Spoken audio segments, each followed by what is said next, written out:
এই তুমি কে কিছু না বলে হঠাৎ করে গরমে ঢুকে বললে? আন্টি আপনি আমাকে চিনবেন না, আমি আপনাদের যে ফ্ল্যাটের উপর তলায় থাকি।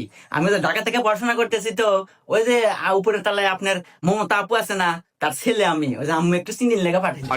ও আচ্ছা, দাঁড়া আমি চিনে আনতেছি।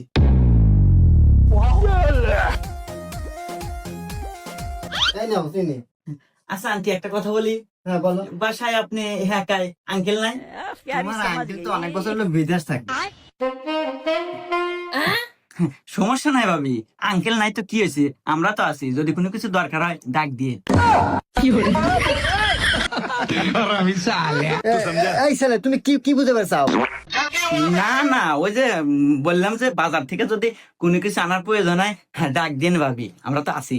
এই ছেলে দাও। এখনকার ছেলে